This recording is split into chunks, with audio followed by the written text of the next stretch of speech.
So ngayon, punta naman po tayo mga kababayan. Dito naman sa nakita po nating balita na kung saan mga kababayan, pinuna po ito ni Senator Ping Lacson. Kasi di ba kung matatandaan nyo, si Senator Dante Marcoleta bago po ipasok sa Sandigan Bayan naka-wheelchair.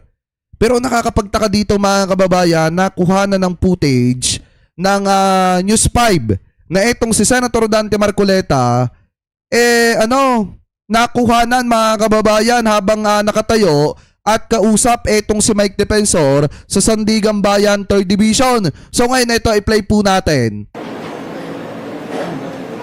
Ayan o.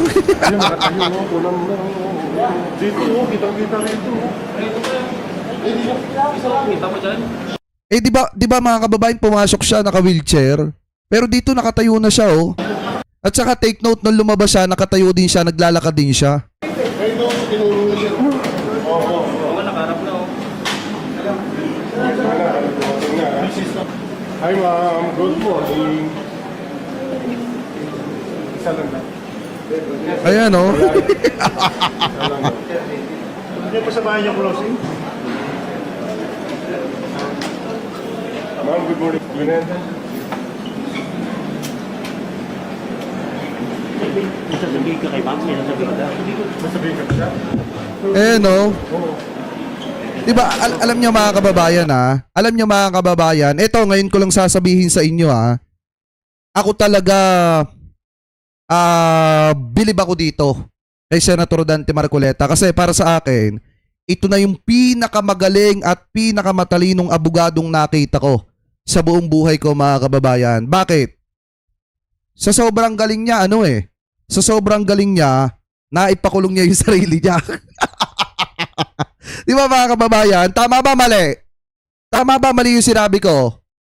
Ito katulad din ng sinabi ni ni Isguera mga kababayan na sa sobrang galing ni Senator Dante Marcoleta na ipakulong niya yung sarili niya. Kaya ako bilib na bilib ako dito Bilib na bilib ako dito.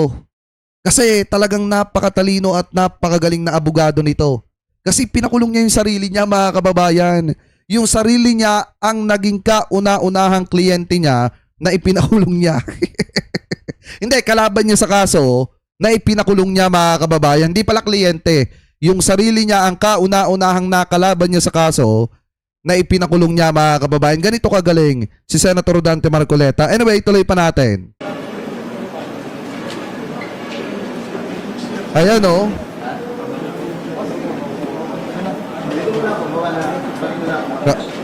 Kanina pumasok siya dito, naka-wheelchair. Ngayon mga kababayan, nakatayo na. Ang galing. Pero yun yung mga kababayan tingnan nyo maigi. Nung pumasok siya sa Sandigan Bayan, may video pa nga siya na naka-wheelchair siya. Na parang ang dating mga kababayan, hindi talaga maganda yung kalusugan niya, yung karamdaman niya. Pero kung titingnan nyo mga kababayan dito, maliwanag Maliwanag na nakatayo.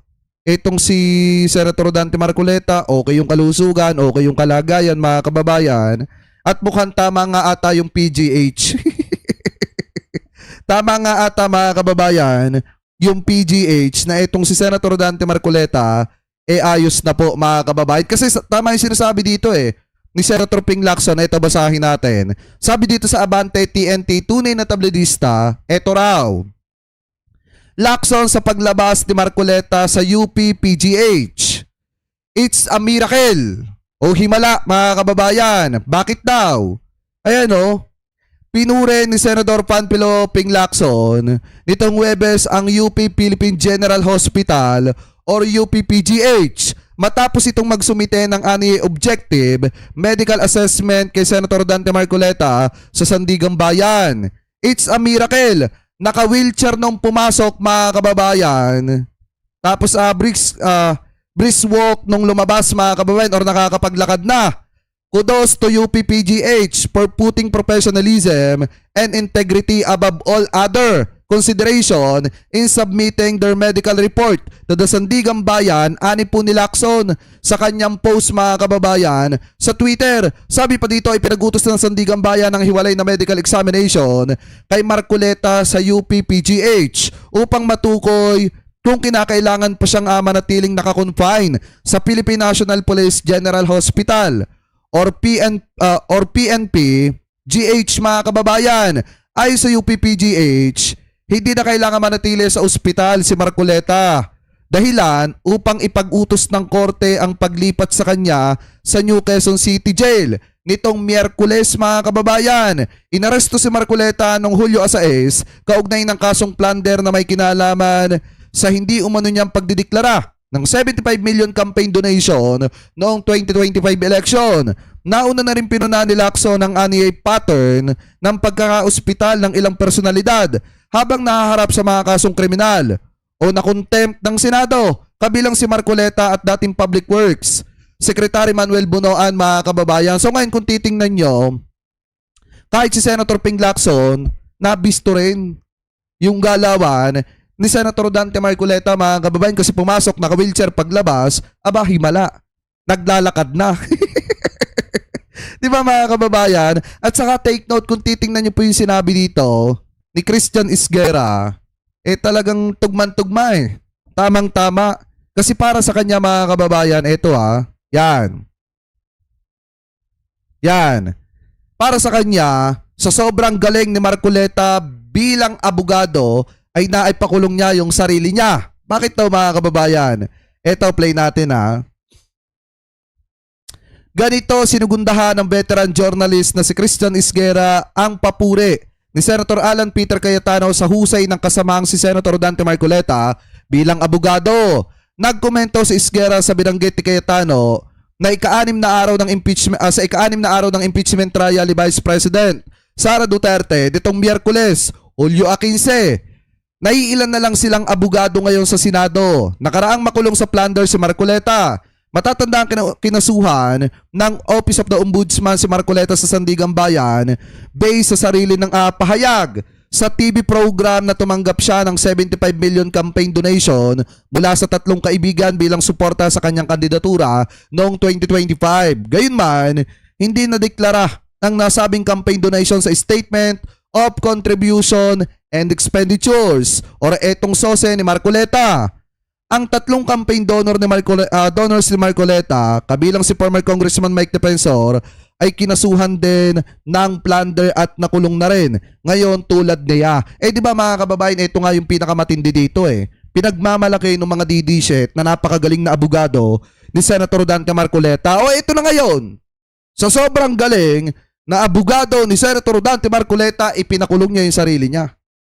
Kasi nga mga kababayan, sabi ko nga sa inyo, mahihirapan siya dito. Bakit ang kalaban niya sarili niya? Ano ba sinabi niya? Tumanggap siya ng pera at noong mga panahon na tinanggap niya yung pera mga kababayan, siya po ay congressman. Ibig sabihin, kung tinanggap mo yung pera habang ikaw ay congressman, plunder yan. Hindi mo naalaman yun, abogado ka. Kaya nga sa sobrang galing mga kababayan, kasi nga pinalaki ng mga didisit yung ulo, sinabi ng magaling na abogado, paulit-ulit. Kaya ngayon, ang ending mga kababayan, yung magaling na abogado na sinasabi ng mga didisit, ipinakulong yung sarili niya. Ganun po kagaling si Senator Dante Marcoleta at wala pa akong nakita sa buong buhay ko na isang lawyer mga kababayan na ipapakulong yung sarili niya. Bukod tanging si Senator Dante Marcoleta lang ang kaisa-isang nakagawa niyan.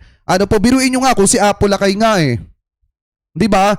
Kung si Apo Lakay nga ginamit yung pagiging abogado niya para depensahan yung kanyang sarili mga kababayan. Eto si Senator Dante Marcoleta baligtad Ginamit yung pagiging abogado niya para ipakulong niya yung kanyang sarili. Di ba? Yung mga didisin niya, sirasaba na naman kayo ng lasa, no? Sumasakit na naman dibdib niyo. Kasi ipinakulong di Marcoleta yung kanyang sarili sa sobrang galing niya. Di ba mga kababayan? At saka take note doon sa mga didisit. Huwag niyo masyadong batikusin ng batikusin. Si Congresswoman Jinky Luistro patungkol dun sa laway. Kasi biruin nyo, sa kakabatikos nyo, tingnan nyo ang nangyari dito kay Atty. Michael Poa. Bumubula yung gilid ng bibig. The Senate and the House of Representatives enacted laws that specifically and may inaantok pa. Di ba sa defense team ni Sara? Ano ba yan? Paano mananalo yung mga yan? specifically prohibit the O tingnan nyo mga kababayan, galit na galit kayo. Galit na galit kayo sa laway ni Congresswoman Jinky Luistro. Pero dito mga kababayan, yung mga DD-shit, tahimik dyan. disclosure of these information, the Senate and the House of Representatives Ayan yung mga DD-shit, tahimik dyan. Ang bilis bang bumalik ng karma? Ang bilis, no? Kasi mga kababayan, pinupunan nila dati, nilalait-lait nila yung laway ni Congresswoman Jinky Luistro. Ngayon, ito, and si Atty. Michael Powa, tumutulo din ang laway, kumakalit din ang laway sa gilid ng bibig. Yan nga po yung sinasabi ko sa inyo mga kababayan. Para sa akin in my personal opinion, normal lang yan.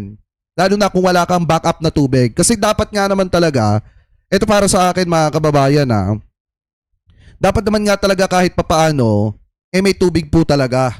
Pag nagsasalita, lalo na pag mahaba yung arguments, dapat pinapayagang uminom yung abogado.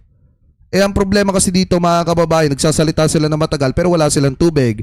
Madidehydrate talaga sila dyan at yung laway nila mamumuti talaga sa gilid ng kanilang bibig. Kaya nga yung mga DD-shit, minsan manood kayo sa amin para kahit papaano, kung hindi man sa akin mga kababayan, doon sa mga ibang vlogger na sumusuporta sa gobyerno para kahit papaano maturuan naman kayo ng kahit konting idea ba? Kung bakit tulad nito mga ganitong usapin, para kahit papaano may matutunan kayo. Huwag kayo manood na manood lagi doon sa mga vlogger ni Sara na ang ituturo lang sa inyo maging kriminal kayo. Di ba? Mag-utak kriminal kayo. Kasi pag laging doon kayo nanood, tuturuan lang kayo kung paano maging utak kriminal. Di ba mga kababayan? Kaya para sa akin, isang patunay, pinupunan nyo si si Congresswoman Jinky Luistro. Pero kita nyo, tahimik kayo pagdating dito kay Atty. Michael Powa. Kaya nga mahirap punahin yung iba dahil nga baka hindi mo inaasahan, mangyari din sa'yo yan someday. So ngayon, mga kababayan, kung kayo po ang tatanungin, ano po masasabi nyo? Hingil po dito sa mga topic po na tinalakay po natin. Ano po ang comment at opinion nyo mga kababayan? Hingil po dito sa mga issue na pinag-usapan po natin. Comment below na lamang po kung ano pa masasabi nyo. Hingil po dito.